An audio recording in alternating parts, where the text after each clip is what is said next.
सप्रेम जयलवजी, जय अण्णाभाऊ, जय भीम। आज मी आहे सत्यशोधक अण्णाभाऊ साठे यांच्या जन्मभूमीमध्ये, माझ्या घरामध्ये आहे आणि आज आम्ही सत्यशोधक अण्णाभाऊ साठे यांना त्यांच्या स्मृती दिनाच्या निमित्तानं अभिवादन केलेलं आहे। आणि आजच्या या अण्णाभाऊंच्या स्मृती दिनाच्या निमित्तानं महाराष्ट्रातल्या माझ्या तमाम समाज बांधवांना माझी विनंती आहे, आव्हान आहे की आरक्षणाची वर्गीकरणाची चळवळ ही आता अंतिम टप्प्यामध्ये आलेली आहे आणि याला या देशाच्या सर्वोच्च न्यायालयाचा आधार आहे आणि आपल्या राज्याचं गव्हर्नमेंट या वर्गीकरणाच्या मागणीला अंतिम रूप देण्याच्या तयारीत आहे। पण हा सगळा संघर्ष उभा असताना ज्या पद्धतीचा विरोध तुम्हा सगळ्यांना होतोय, या मागणीला जो विरोध होतोय तो पाहून आम्हाला प्रचंड दुःख होतंय, वेदना होत आहे। किमान हा विरोध कायदेशीर बाजूंना धरून असायला पाहिजे होता, पण हा विरोध आता कायदेशीर बाजूला सोडून तो तुमच्या आमच्या कुटुंबावर, तुमच्या आमच्या महापुरुषांच्यावर, तुमच्या आमच्या आया बहिणींच्यावर, तुमच्या आमच्या अस्मितेवर घावा घालणारा हा विरोध आहे आणि म्हणून हा प्रचंड संताप आमच्या मनामध्ये आहे।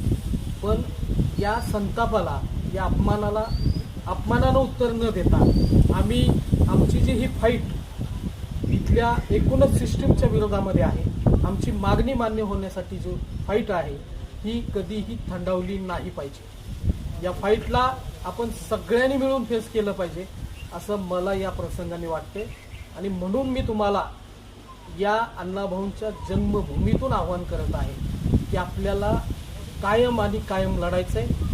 माझ्यासोबत आमच्या माई सावित्रीमाई साठे आहेत, त्यांचाही आशीर्वाद आज आम्हाला या प्रसंगाने आपल्या सगळ्यांच्या सोबत आहे। दोन शब्द आपल्या या लढाईला त्या शुभेच्छा म्हणून देणार आहे। जय देवजी, जय अण्णा, जय भीम। मी अण्णाभाऊंची सुनबाई बोलते। आज अण्णाभाऊंचे 18 जुलै आज मुक्तीदिन त्यांचा आहे। आज वाटी गावात मी बोलत आहे। तर आपलं अबकडं वर्गीकरण ह्यासाठी आपण भरपूर त्याच्यासाठी कष्ट खाल्लेलं आहे, पाय गेलेलो आहे आपण। तर त्यासाठी समाजाला न्याय द्यासाठी माझा मुलगा तुमच्या पदरात टाकलेला आहे। आज मुलाला माझ्या इकडे तिकडे काहीतरी लोक वाकडं तिकडं बोलतात, काय करतात, पण त्याच्याकडे आम्ही लक्ष देत नाही। पण मी एकच सांगते, मातंग समाजाच्या लोकांनी एकच सांगते की महाराष्ट्रभर आज सचिन साठे तुमचा वारस आहे आणि तुम्ही माझं वारस आहे। ह्यासाठी माझं वारस जे आहे ते तुमच्या पदरात टाकलेलं आहे आणि तुम्ही माझं वारस आहे ती माझ्या पदरात घेतलेलं आहे। तर आज सचिनला, आज तुमच्यासाठी तो महाराष्ट्रभर फिरतोय। तर एवढंच तो सगळ्या समाजाला सांगणं माझं आहे की माझ्या मुलावर लक्ष ठेवावं, माझ्या मुलाचा केस वाकडा होऊ देऊ नका। माझ्या मुलाला जिकडे जाईल तिकडे समाजासाठीच मुलगा माझा फिरतोय।